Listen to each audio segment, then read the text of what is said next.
Olá pessoal, vamos dar início a mais uma aula do nosso curso. Hoje vamos falar de correlações, mas começar a falar de correlações. Vamos começar falando da correlação dólar e commodities, certo? Eu escolhi falar logo de correlações porque nós estávamos falando de câmbio e eu acho que as correlações são bem importantes para quem observa moedas, tá? E em seguida nós iremos continuar abordando temas mais macroeconômicos, como o balanço de pagamentos, depois inflação, desemprego e um modelo macroeconômico onde correlaciona todas essas variáveis e como elas se movimentam, né, de forma sincronizada. Vamos lá. Primeiramente, hoje eu escolhi falar sobre commodities, daí nas outras aulas eu vou falando sobre outros ativos, tá? Já tinha grifado aqui. Bom, primeiramente é importante falar que as commodities, na maioria das vezes, elas vão ter uma correlação inversa com o dólar, tá? Então quer dizer, uma alta do dólar significa o quê?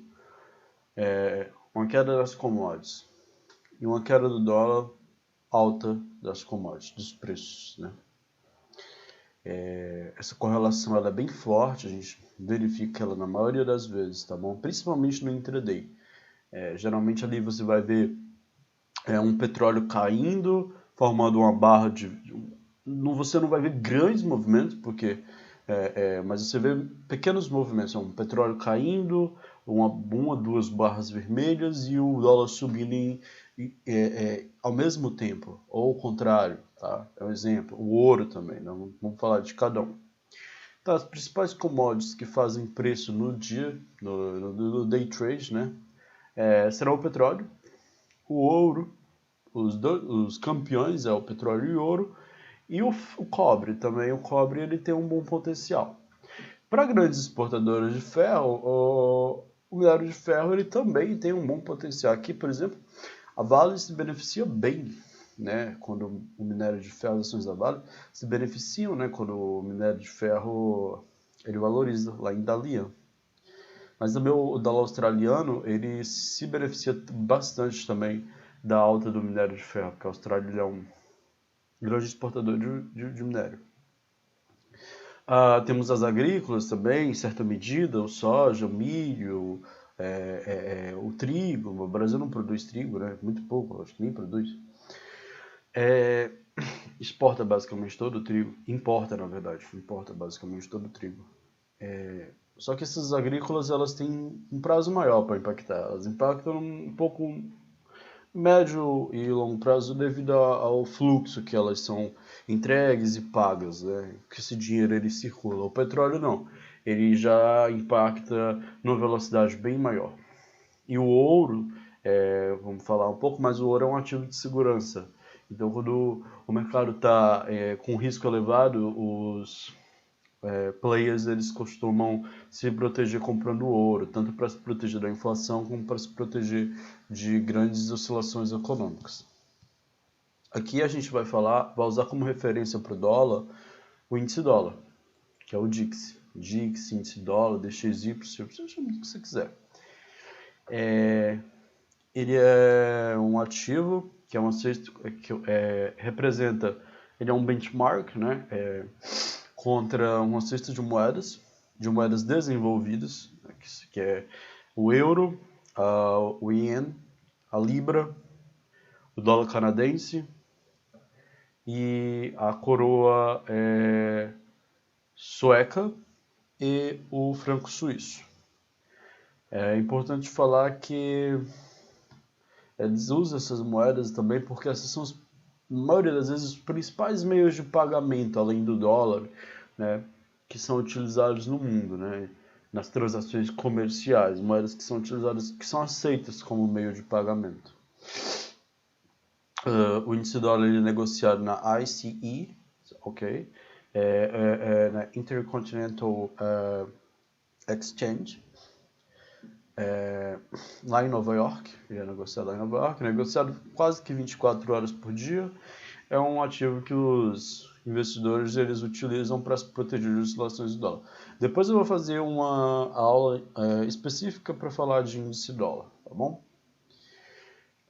Vamos lá. Só falando um pouco mais do índice dólar, o índice dólar ele é extremamente importante, por quê? Porque como ele diz a força do dólar contra as moedas desenvolvidas, ele acaba influenciando todos os pares de moedas. Então, o índice dólar, geralmente, quando ele está se fortalecendo, você vai ver o dólar fortalecendo, por exemplo, contra os emergentes, por exemplo, contra o Brasil. Então, muitos dos movimentos que acontecem no dólar, no intraday, estão sincronizados com os movimentos do índice dólar, por pura arbitragem. Meramente isso. Não que exista uma paridade entre o índice dólar por exemplo, e o real. Não dá. Não tem como. Existe apenas uma ideia de força. E os players, eles têm algoritmos específicos que são disparados para rebalancear essas carteiras a todo tempo, tá?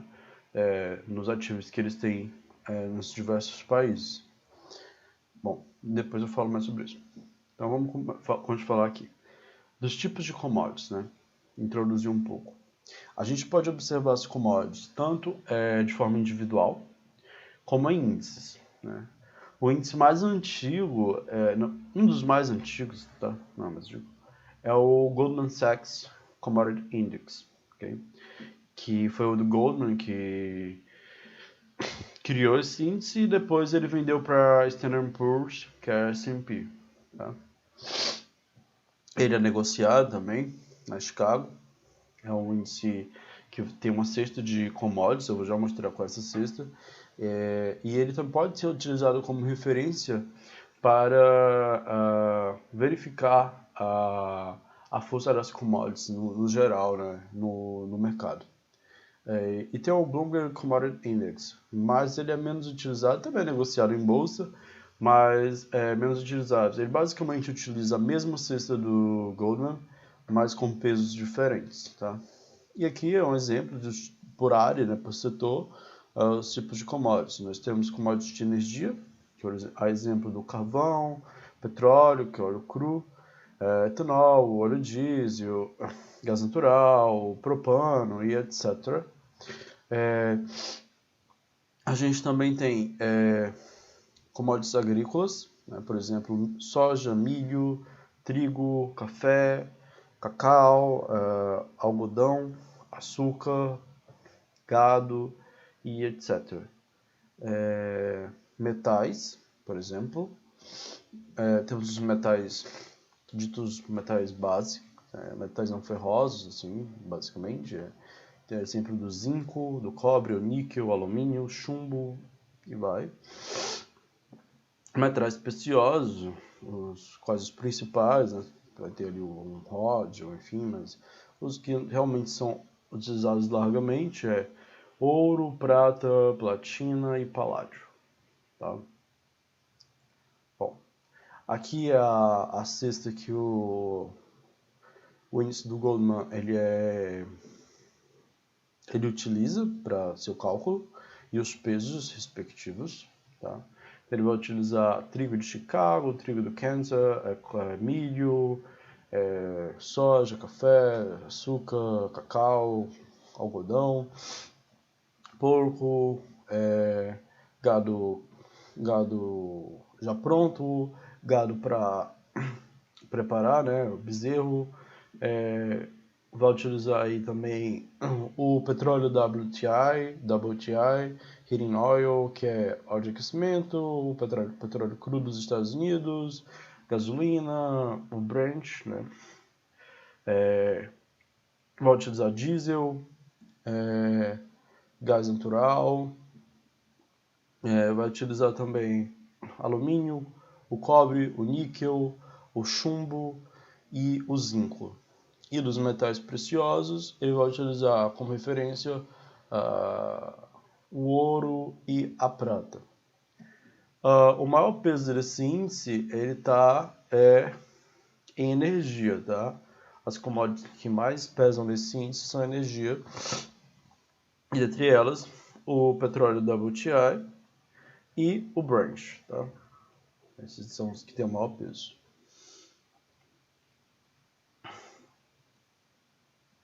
Bom, continuando. Então, os dólares, as commodities, elas são precificadas em dólares, isso é importante saber, por isso que elas têm uma correlação forte com o dólar. Todos os países, né, eles ou exportam ou importam commodities, eles precisam para suas indústrias e para sua utilização no geral. Quando o dólar se fortalece, as commodities, como eu já falei, tendem a enfraquecer e, semelhantemente, quando as commodities ficam mais baratas em dólar,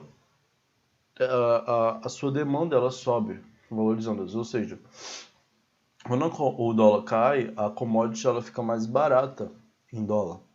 Então, aqueles países que precisam demandar commodities, eles têm o potencial de comprar uma maior quantidade, aumentando a demanda e, conseguinte, aumentando o preço. Claro, existem outros fatores que vão aumentar a demanda da commodity, né?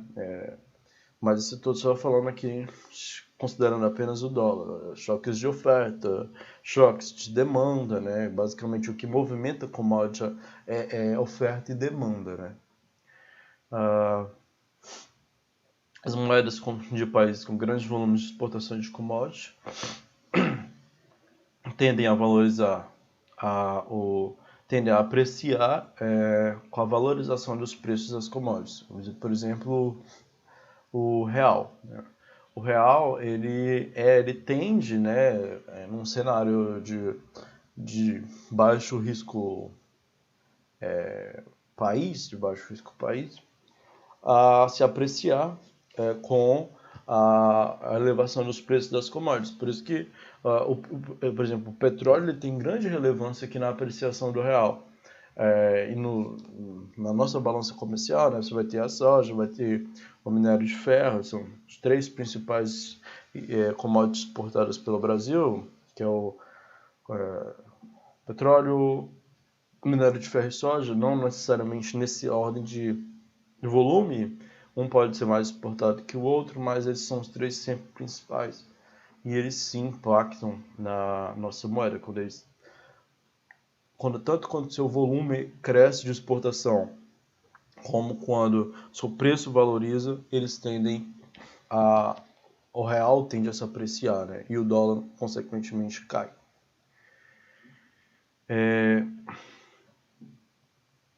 E aqui vamos começar falando dólar e petróleo, falar um pouco aí da relação do dólar com o petróleo. Primeiro, introduzir, né, que o petróleo é uma das commodities mais negociadas do mundo, se não for a mais negociada, e observada, né, não só negociada, como observada, porque os bancos centrais observam, os governos, grandes empresas, grandes indústrias, porque o petróleo tem um potencial inflacionário muito grande. Então, o Banco Central ele tem que estar olhando para o preço do petróleo para tomar suas decisões de política monetária, porque o petróleo muito caro ele vai impactar na inflação. Basta a gente observar que, nesse momento agora, o petróleo está em máximas de 7 anos. E a nossa gasolina está muito cara e, consequentemente, está impactando muito na inflação e energia. Então, o petróleo tem esse potencial inflacionário. Não só no Brasil, mas como no mundo inteiro, o petróleo está trazendo inflação, porque ele está mais caro. E no Brasil ainda tem um agravante da depreciação cambial, né, que acaba aumentando ainda mais o custo do nosso combustível e gerando mais inflação. Então, o petróleo vai ter uma correlação inversa com o dólar, ou seja, na maioria das vezes, quando o dólar sobe, o petróleo cai e vice-versa. Claro, você pode ver sim momentos de o petróleo subindo e o dólar subindo também. Por quê? Porque existem outros ativos e outras variáveis que impactam esses ativos. Né? Por exemplo, o petróleo ele pode estar subindo por um choque de oferta. Vamos dizer que bombardearam uma refinaria lá na Arábia Saudita. Ou um canal, por exemplo, como ano passado, o canal de Suez, ele fica bloqueado por algum motivo. Isso vai diminuir a oferta de petróleo no mundo. e automaticamente vai levar o preço. E vamos imaginar que nesse mesmo interim esteja havendo uma expectativa de arroxo monetário, né? Alta de juros. Alta de juros, o dólar ele tende a subir, o DXY ele tende a valorizar, né? Então, se você tiver um cenário como esse, você vai sim verificar um petróleo andando junto com o dólar. Mas no intraday, nas pequenas movimentações, eles tendem a manter o movimento contrário e também no longo prazo. No longo prazo, eles tendem a manter essa correlação inversa, tá bom? Os principais países exportadores de petróleo, eles vão ter apreciação cambial como o petróleo sobe, né? Como eu já falei, o petróleo tem um alto potencial inflacionário, já visto sua ampla utilização nos diversos setores da economia, principalmente no nosso deslocamento, na produção, na indústria química. Basicamente, tudo que você vai fazer com hidrocarboneto, a gente tira do petróleo, né? Então, você vê a demanda que tem por petróleo. E como eu falei, pressões inflacionárias tendem a fazer os bancos centrais adotarem políticas mais contracionistas e elevação de juros. Também a gente tem que analisar que a alta demanda do petróleo indica um fortalecimento das condições econômicas. Ou seja, se a nossa atividade industrial e construção civil está muito aquecido, a gente vai ter aumento da demanda por petróleo, né? E muitas vezes a gente está tendo aí também um aumento da demanda do preço do petróleo devido ao fortalecimento das condições econômicas. Os dois principais referências para o petróleo, né, é o Brent, que é inclusive o que a Petrobras usa, que é negociado na ICE de Londres, e o WTI, que é o petróleo referência nos Estados Unidos. Ele é negociado na NYMEX, em New York, Nova York. Mas só que o Brent ele é referência, né, para a maioria dos contratos de petróleo, principalmente na Europa, África e Ásia. Eles usam o Brent e aqui no Brasil também a Petro utiliza o Brent como referência, tá? Que é negociado em Londres. Ele falando um pouco, né, que o WTI ele vai ser instalado nos Estados Unidos, principalmente no Golfo do México. É por isso que quando a gente vê ali furacões, né, tornados passando pelo Golfo do México, a gente ir para a produção de petróleo, de ver o petróleo se valorizar, porque o Golfo do México tem uma elevada produção de petróleo lá para os Estados Unidos. Lembrar que os Estados Unidos eu acho que é o maior produtor de petróleo do mundo ainda, tá? Então, importante lembrar isso aí. Tem também referência com o petróleo do Texas, da Dakota do Norte, Novo México e alguns outros estados. Ele é a referência de petróleo dentro dos Estados Unidos. Ele tem um preço também menor que o do WTI, né? Principalmente por causa da questão aí do xisto que é utilizado nos Estados Unidos, tá? E ele possui menos enxofre na sua composição que o petróleo Brent e é mais leve que o petróleo de Dubai e Oman, né? Lembrar que essa questão de classificação de petróleo leve é o seguinte: um petróleo leve é um petróleo conhecido como parafínico, né? Que é formado só por alcanos de cadeia simples, tá? São estruturas lineares. Esse petróleo leve ele é muito utilizado, ele é ideal para produzir combustível, tá? É o petróleo ideal para produzir combustível. E por exemplo, o petróleo brasileiro, em sua maioria, ele não é leve. Ele é naftênico, né? Ele tem estruturas cíclicas, né? E por conseguinte, ele não é bem utilizado, não é muito ideal para a produção de combustível. Você teria que quebrar essas moléculas para produzir moléculas lineares para a produção de combustível. Ele é mais utilizado para a produção de óleo lubrificante e de baixo resíduo de carbono. Resíduo asfáltico também. Enfim, por isso que o Brasil ele necessita fazer importação de petróleo leve para misturar, para fazer o refino, tá? O Brent, o petróleo Brent, ele é extraído no Mar do Norte, tá? Ali entre o Reino Unido e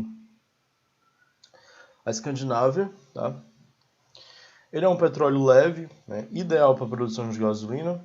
E como eu já falei, seu preço é utilizado como referência na Europa, Ásia e África. Temos também outro petróleo como referência, mas aí não é muito utilizado nos mercados, isso aí vai ser utilizado mais em negociações, né? O petróleo dos Urais, que é uma mistura de óleo pesado que vem da região dos Urais, dos montes Urais que ficam na Sibéria, e da região do rio Volga, na Rússia, e também óleo misturado com óleo leve da Sibéria, é uma mistura. Ele é negociado em Moscou. Temos o petróleo de Dubai e a cesta de referência da OPEP. A cesta de referência da OPEP é uma média ponderada dos blends, né, que são vendidos por todos os seus membros, e eles usam ele como referência para controlar a produção. Tá?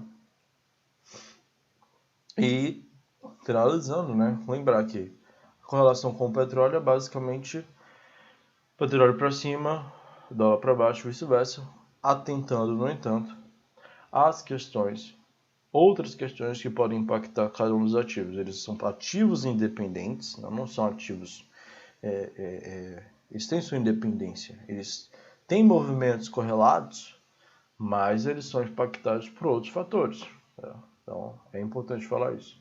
E o petróleo, ele tende, né, a alta do petróleo, a apreciar o real. Tá? Isso é muito importante lembrar. Vamos falar aqui. Outro ativo extremamente importante, outro commodity extremamente importante no dia a dia é o ouro. Tá? Dólar e ouro. O ouro também é uma das commodities mais observadas no mundo. Como acho que todo mundo sabe, né, que desde a antiguidade o ouro ele é utilizado como moeda de troca e de reserva de alto valor. Né? A gente sabe que usa o ouro como uma fonte de segurança para proteger o dinheiro contra a inflação, desde milhares de anos.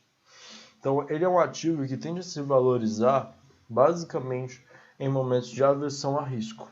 Né? Momentos de aversão a risco, momentos de instabilidades econômicas, o ouro tende a valorizar bastante. E o ouro tem também uma correlação inversa com a maioria das commodities com o dólar. E essa é muito forte. Tá? Assim, você vê na hora, na maioria das vezes, o ouro ele dá uma porrada para cima e o dólar dá uma porrada para baixo. Né? É muito forte a correlação entre eles.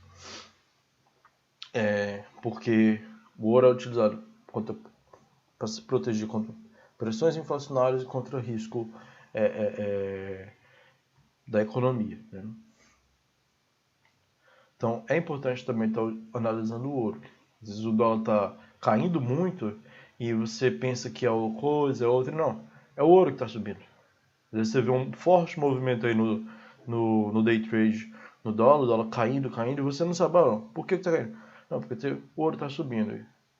Às vezes é uma coisa que eu gosto de dizer. Às vezes você não vai saber na hora o motivo específico por que o movimento está acontecendo, porque isso vem da cabeça do player. Depois o mercado inventa o porquê, né? Depois sai notícia inventando o porquê que os caras fizeram isso. Mas na verdade já vem na cabeça dele. Ele tem um motivo para tomar aquela decisão. Geralmente são players gringos, tá? Então quer dizer, 90% quem tem potencial para movimentar ouro é só grandes hedge funds do mundo, né? Porque é um ativo muito líquido. Tem muita liquidez, é negociado 24 horas lá nos Estados Unidos. Então não dá para movimentar ouro assim. Então quer dizer, são grandes fundos que movimentam ouro em momentos de aversão a risco e automaticamente você vai ver a queda do dólar. E aqui, muitas vezes, eu já vi várias vezes, o dólar cair muito forte porque o ouro estava subindo. Tá? Só não tente fazer uma ideia do tipo, se o ouro subiu tantos por cento, o dólar tem que cair tantos por cento. Não, porque são dois ativos com volatilidade completamente diferente, negociados em locais diferentes, eles não têm noção de estar em paridade nenhuma, tá? porque eles não são o mesmo ativo, mas eles são apenas correlatos. E também falar um pouco do cobre, como eu falei, que é uma das commodities que influenciou aí no movimento do intraday das commodities e também no médio e longo prazo. Falar um pouco do cobre, que ele é uma commodity de alta relevância, né? Ele tem uma ampla utilização na indústria e na construção civil. Lembrar que, assim como o petróleo, uma alta demanda por cobre indica um fortalecimento econômico. E, obviamente, como o cobre é utilizado aí, tanto na indústria como na construção civil, isso vai gerar inflação. Tá? No médio e longo prazo, né? Não necessariamente no momento, mas no médio e longo prazo vai tender a gerar inflação. E também quando a gente tem aí uma queda na demanda do cobre, vai significar um enfraquecimento da atividade econômica. Assim como a maioria das commodities, o dólar ele vai ter aí uma correlação inversa com o cobre. Os maiores produtores de cobre do mundo são o Chile, Indonésia, Peru, Austrália, Argentina, Canadá, Papua Nova Guiné, Mongólia, Portugal e Brasil, tá? São os maiores produtores. Não necessariamente as maiores reservas, tá? O Brasil tem uma das maiores reservas do mundo, mas explora elas muito pouco. O potencial do que o Brasil tem de produção de cobre é muito maior do que o que a gente produz, tá? O peso chileno é uma das moedas que tem maior correlação com o cobre devido ao volume gigantesco que o Chile exporta de cobre, né? Os países asiáticos, acho que bem intuitivo falar, né?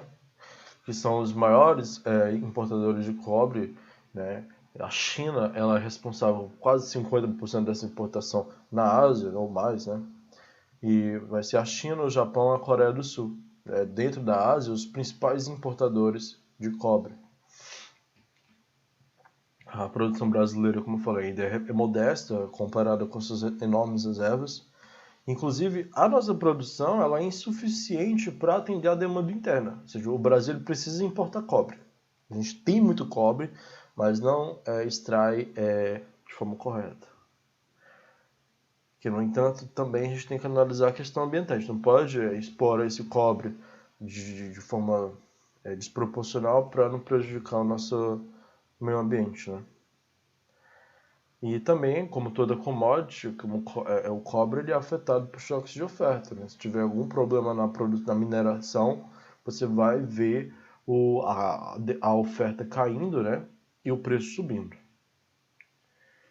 Aqui eu deixei uma listinha com as principais commodities exportadas pelo Brasil. Não está em ordem de ranking, né? Ou seja, de volume exportado, em bilhões de dólares, mas soja, petróleo, minério de ferro, esses são os três principais sempre, mudando de ordem, né? Assim, de relevância.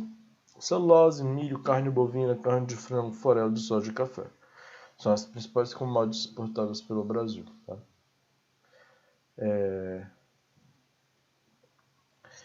Então era isso que eu tinha para passar hoje. Deixar aqui uma dica, mais uma vez, para quem quer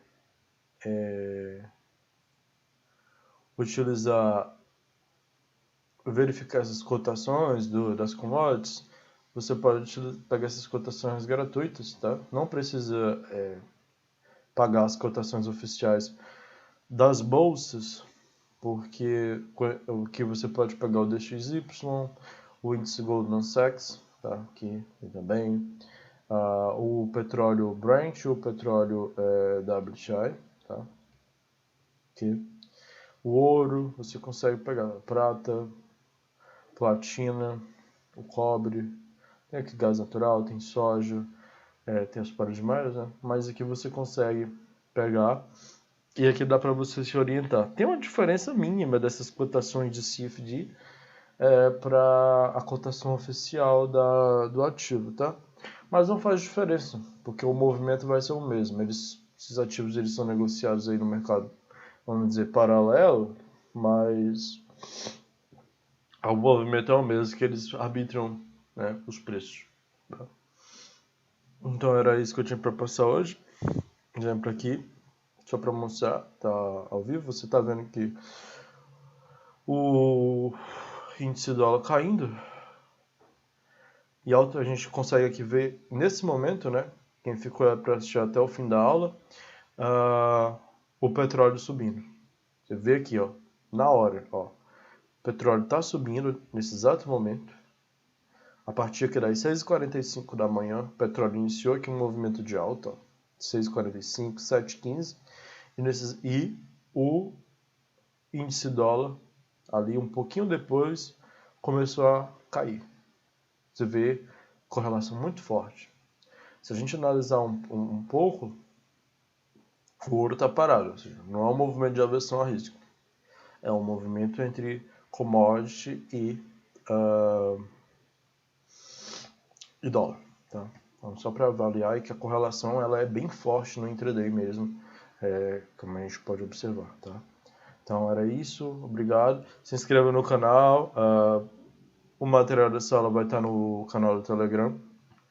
E se puder, compartilhe o vídeo com seus amigos para que mais pessoas tenham acesso a esse conteúdo. Obrigado.